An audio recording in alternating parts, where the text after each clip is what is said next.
नाशिक येथील आगरटाकळी येथील श्री मारुती देवस्थान आणि राष्ट्रसंत समर्थ रामदास स्वामी मठ येथे हनुमान जन्मोत्सव निमित्त दिवसभर धार्मिक सांस्कृतिक कार्यक्रमांचे आयोजन करण्यात आले। ट्रस्टचे अध्यक्ष जगदीश दळवी साहेब अध्यक्ष तथा 9वे जिल्हा व सत्र न्यायाधीश नाशिक यांच्या हस्ते महापूजा झाली। त्याचबरोबर मनीषा दिमोठे, मकरंद सोनी, अभिजय राव आदींच्या प्रमुख उपस्थितीत होती। या कार्यक्रमाचे आयोजन सकाळी करण्यात आले। सौ अर्चना रवींद्र रोजेकर, श्री प्रसाद चौधरी, ॲडव्होकेट नागनाथ मोरवाडकर, CS भालचंद्र कर्वे, रवींद्र पाटील, व्यवस्थापक दीपक कुलकर्णी, दत्तात्रय जुन्नरे, वर्षा गोसावी, गोरखनाथ गांगुडे, मकरंद जोशी, सुधीर शिरवाडकर आदी या ठिकाणी कार्यक्रमाचे आलेले होते। अभिजय राव यांनी दुग्धपान सेवा या ठिकाणी देण्यात आली होती। साधना संगीत विद्यालयाने नृत्य सादरीकरण करण्यात आले। त्याचबरोबर भक्तिगीत सादर या ठिकाणी करण्यात आले। श्रीकांत घोलप यांनी रामभक्त हनुमान आणि समर्थ यावर व्याख्याने देण्यात आले। त्याचबरोबर वैशाली पाठक यांनी कीर्तन सादर केले। महेश मुळगावकर यांनी अभंग तर वैभव काळे यांनी भक्तिगीते सादर करण्यात आले। मोठ्या आनंदोत्सवात या ठिकाणी कार्यक्रमाचे आयोजन करण्यात आला। त्याचबरोबर विद्यार्थ्यांनी लहान मुलांनी अक्षर सुलेखन करून त्याचबरोबर हनुमान चालीसा या ठिकाणी म्हणण्यात आले। अतिशय भक्तिमय वातावरणात या ठिकाणी हनुमान जयंती साजरी करण्यात आली। पारंपरिक दृष्टिकोनातून झालेला हा सोहळा अतिशय मनाला आनंद देणारा होता। या प्रसंगी मान्यवरांनी आपली प्रतिक्रिया व्यक्त केली। वृत्तसंकलन अधिकार न्यूज नाशिक, संचालक संपादक प्रवीण नेटावणे, नाशिक रोड, नाशिक।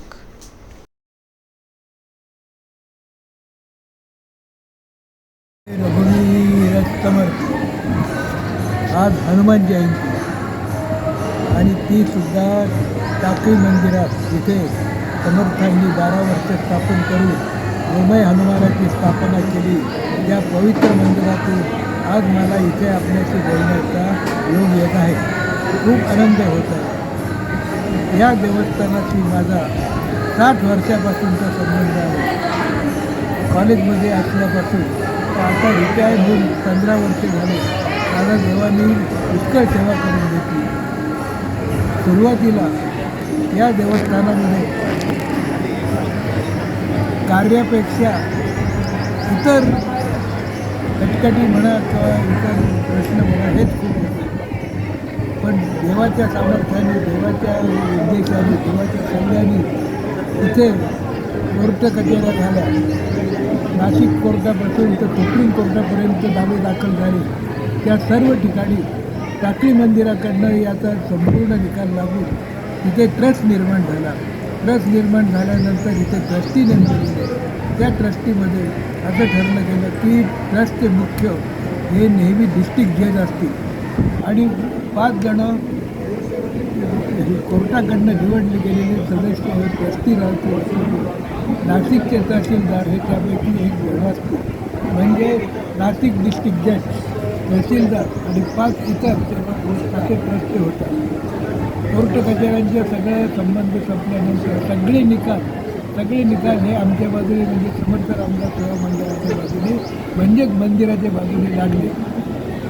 5चे 5 निकाल आणि सुप्रीम कोर्टाचा निकालसुद्धा मंदिराच्या बाजूला हे लागल्यानंतर ट्रस्टी नेमले गेले। तर पहिल्या ट्रस्टीमध्ये माझं नाव होतं आणि इतर 5 जण होते आणि जज होते, तसेच तहसीलदार होते। हे झाल्यानंतर आम्ही सरकार दरबारी अर्ज करून त्यांना माहिती देऊन मुख्यमंत्र्यांना भेटून महाराष्ट्र सरकारकडून 4 कोटी रुपयाचा निधी मिळवला केवळ मंदिर बांधण्यासाठी। आणि नुसतं टाकळी मंदिर म्हटलं तरी प्रत्येकाच्या ह्याच्यातून हजारांनी पैसे मिळाले। त्याप्रमाणे महाराष्ट्र गव्हर्नमेंटने 4 कोटी दिले। इतर सज्जन भक्तांकडून 4 कोटी गोळा करून 8 कोटी झाले। 8 कोटीमधून 3 वर्षात इथे संपूर्ण भव्य दिव्य मंदिर बांधलं। इथे अगदी पडझड झाली होती, दिवा नव्हता, बत्ती नव्हती, पाणी नव्हतं, काही नव्हतं। त्या ठिकाणी आता एक अतिशय सुंदर भव्य दिव्य मंदिर बांधलेलं आहे। तिथे आता रितसर कोर्टाप्रमाणे आणि कायद्याप्रमाणे व्यवस्थासुद्धा बघितली जाते। दर 5 वर्षांनी नवीन ट्रस्टी येतात आणि काम सुरू होतं। याप्रमाणे देवाच्या कृपेने आणि देवाकडूनच हे सगळं कार्य करून गेलं असं आम्ही समजतो। जय जय रघुवीर समर्थ. पहिल्यापासून आम्ही 50 वर्ष इथे मारुतीरायांची सेवा करतो. समर्थांनी 12 वर्ष तपश्चर्या करून इथे गोमय मारुती स्थापन केलेलं आहे आणि चैत्र पौर्णिमेला स्थापन केलेलं असल्यामुळे इथे खूप मोठा उत्सव साजरा होतो. आज सकाळी 4 वाजल्यापासून इथे पूजापाठ वगैरे सर्व झालं. त्याच्यानंतर सर्वांनी दर्शन घेतलं. मारुती जन्म झाला आणि इथे दिवसभर कार्यक्रम असतो, भंडारा असतो. खूप भक्त येतात. जवळजवळ 2,500-3 हजार लोक जेवायला येतात आणि अतिशय निरनिराळे कार्यक्रम, प्रवचन, कीर्तन, नाच, छोट्या मुलांचे, नंतर हनुमान चालिसा वगैरे सगळं इथे पठण होतं. अशा तऱ्हेने दिवस साजरा केला. एवढा मोठा कार्यक्रम आयोजित केलेला आहे, बोला. आज मारुतीरायाचा जन्मोत्सव आहे आणि या ठिकाणी विविध भक्तिमंडळ साजरे झालेले आहेत. तर आम्ही श्री मुक्तानंद भजनी मंडळातर्फे या ठिकाणी भजन साधना द्यायला आलेलं आहे, सेवा द्यायला आलेलं आहे. भक्तिमय कार्यक्रम करत असताना सगळं या ठिकाणी आपण बघाल तर विविध कार्यक्रम या ठिकाणी होत आहेत आणि मारुतीरायाला वंदन करण्यासाठी किंवा मारुतीरायापर्यंत पोहोचण्यासाठी भजनाशिवाय दुसरं कुठल्याही प्रकारचे माध्यम नाही असं मला या ठिकाणी वाटतं. मी वैशाली चव्हाण आणि सुवर्ण बडगुजर माझ्यासोबत आहेत, प्रशांतदादा माझ्यासोबत आहेत आणि संपूर्ण भजनी मंडळ आमचं या ठिकाणी आहे. चित्रानंद भजनी मंडळ या ठिकाणी मुंबई मारुती सेवा या ठिकाणी देण्यात आलेलं आहे. तर रामदास स्वामींनी या ठिकाणी मारुतीरायाची स्थापना केलेली आहे.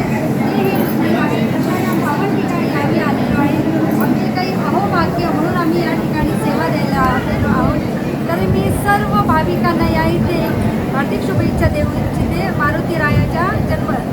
जय श्रीराम, जय श्रीराम, जय श्रीराम, जय श्रीराम. सियावर रामचंद्र की जय, पवन सुत हनुमान की जय, पवन सुत हनुमान की. राष्ट्रसंत रामदास स्वामी महाराजांच्या टाकळी मठामध्ये आज हनुमान जन्मोत्सव जोरदार पद्धतीने साजरा होतोय.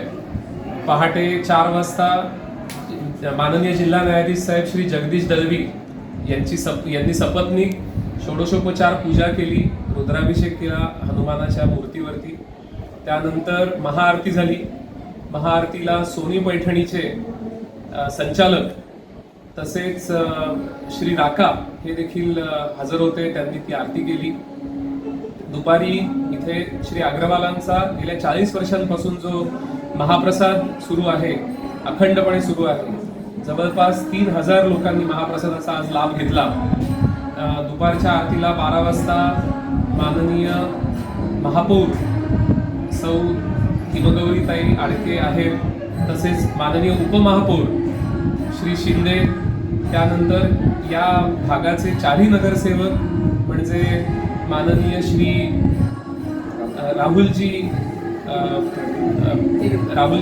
राहुलजी दिभे, तडवी मॅडम, त्यानंतर नवले मॅडम, जोंधळे मॅडम हे सगळे हजर होते. त्या सगळ्यांच्या हस्ते आज दुपारची महाआरती झाली. तसंच या आरतीला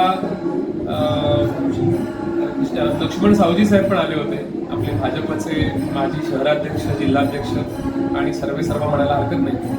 आता आज दुपारी 4 वाजेपासून इथे वेगवेगळे कार्यक्रम आहेत. म्हणजे पहाटे 4 पासूनच कार्यक्रम सुरू झाले. दुपारी 4 पासून आता ग्रंथ तुमच्या दारी त्याच्या श्री विनायकजी रानडे आणि त्यांच्या टीम मार्फत मोठा कार्यक्रम आहे, ज्याच्यामध्ये भरतनाट्यम आहे, पदन्यास, त्यानंतर इथे काही चित्रकला आहे. त्यानंतर डे केअर स्कूलचे 70 विद्यार्थी इथे भीमरूपी महारुद्रा हे जे हनुमान स्तोत्र आहे, मारुती स्तोत्र आहे, त्याचं एकत्रित पठण करणार आहेत आणि सुलेखन करणार आहेत.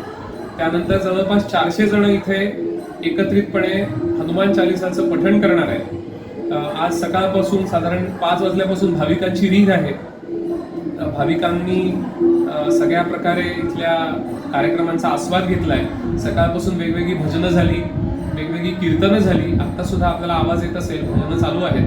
आता कार्यक्रम ग्रंथ तुमच्या दारीमार्फत सुरू होतोय. असे आज विविध कार्यक्रम आहेत. साधारणपणे रात्री 11 वाजेपर्यंत कार्यक्रम सुरू असतात आणि भक्तांची रीघ असते. या स्थानाचं महत्त्व आपल्याला रोजेकरताही सांगतील. त्या देखील आपल्या या संस्थानाच्या विश्वस्त आहेत. मॅडम बोला, काय सांगाल? जय जय रघुवीर समर्थ. आज श्री मारुती देवस्थान आणि राष्ट्रसंत समर्थ रामदास स्वामी मठ हा जो ट्रस्ट आहे याचं हे तिसरं विश्वस्त मंडळ 7139वी मारुती जन्म मोठ्या उत्साहाने येथे साजरा करीत आहेत. तर ह्या मठासंदर्भात सांगायचं तर 2 मिनिटात सांगता येईल की समर्थ ज्या ठिकाणी नारायण ठोसरांचे रामदास स्वामी समर्थ झाले ते हे ठिकाण. या ठिकाणी समर्थांनी स्थापन केलेला पहिला गोमय मारुती आहे. त्यांचा हा पहिला मठ आहे आणि या ठिकाणीच त्यांना पहिला शिष्य मिळालेला आहे. असं या मठाचं अनन्यसाधारण असं महत्त्व आहे. या ठिकाणी मठाविषयी जास्ती सांगण्यापेक्षा आजच्या कार्यक्रमाच्या संदर्भातल्या 2 गोष्टी सांगेन. मुख्यत्वे आज आमच्या ह्या तिसऱ्या विश्वस्त मंडळाने सर्वात महत्त्वाचं म्हणजे मागच्या 2025-26चा वार्षिक अहवाल आम्ही सर्व सद्भक्तांसाठी आणि सर्व नागरिकांसाठी आज प्रकाशित केलेला आहे की ज्यामध्ये या मठाची संक्षिप्त माहिती दिलेली आहे. त्याचप्रमाणे या ठिकाणी जे आम्ही मागच्या वर्षात पूर्ण उपक्रम केलेले आहेत त्या उपक्रमामध्ये ज्यांनी आम्हाला सहकार्य केलेलं आहे त्या सर्वांचा या ठिकाणी आम्ही उल्लेख करून आणि त्यांच्या ऋणात राहून आणि त्यांची आम्ही नोंद घेतलेली आहे. हे सगळ्यात महत्त्वाचं आहे. त्याचप्रमाणे सगळ्यात महत्त्वाचं एक आवाहनही यामार्फत मी करू इच्छिते सर्व सद्भक्तांना. या ठिकाणी जो गोमय मारुती आहे हा 400 वर्षांपासून इथे उभा आहे. त्याच्या बाजूची जी पाषाणाची महिरप आहे तर ती समर्थकालीन आहे. तेव्हापासूनची अखंड शिलेवरती तो गोमय मारुती आहे. या गोमय मारुतीच्या पाषाणावरती चांदीचे आवरण करण्याचा संकल्प आमच्या या सर्व विश्वस्त मंडळांनी घेतलेला आहे. त्याची सुरुवात आज आमच्या अध्यक्ष जगदीश दळवी सर यांच्या हस्ते करण्यात आली. त्यामध्ये ह्या वर्षभरामध्ये जी साधारण 9 किलो चांदी आम्ही जमा केलेली आहे ती आम्ही कारागिराला देऊन ह्या कार्याची सुरुवात केलेली आहे. आणि याच्यातच मी आपल्या सर्वांना आवाहन करते की या सर्व चांदीच्या आवरणासाठी 35 किलो चांदीची आवश्यकता आहे. तर त्यासाठी सर्व सद्भक्तांनी सरळ हस्ताने मदत करावी आणि हे कार्य समर्थचरणी मारुतीचरणी अर्पण करण्याची संधी आपल्या सर्वांनी घ्यावी अशी मी या आपल्या माध्यमातून आधार न्यूजच्या माध्यमातून सर्वांना विनंती करते. धन्यवाद. जय जय रघुवीर समर्थ. जय जय रघुवीर. जय जय आयोगाने जे 100-1000 गोशाळा एकत्र केल्या आहेत त्याच्यासाठीच्या या गोशाळेचे जे प्रॉडक्ट्स आहेत ते आपण पुण्यामध्ये संकलन करून नाशिकमध्ये आता वितरण चालू केलं. नाशिकमध्ये 3 ठिकाणी आहे, इंदिरानगरमध्ये, सिडकोमध्ये आणि नाशिक रोडमध्ये. आणि विविध प्रकारचे उदबत्तीचे सुवास असलेले आणि हळद कुंकू गोशेनी जे अग्निहोत्रासाठी वापरतात, मोबाईल चिप आहे आणि हा परत गीर गाईचं तूप उत्तम प्रकारचं 2200 रुपये किलो जे बाजारामध्ये खात्री नसते पण हे A2 ग्रेडचं आहे. आणि हे म्हणजे खेळाडू आणि या लोकांना असं खूप चांगला फीडबॅक आहे त्याचा. त्या पद्धतीने हे एक गोसेवा आपल्याकडनं गोसेवा व्हावी आणि गो प्रॉडक्ट लोकांपर्यंत पोहोचावा हाच एक उद्देश आहे याच्यामध्ये.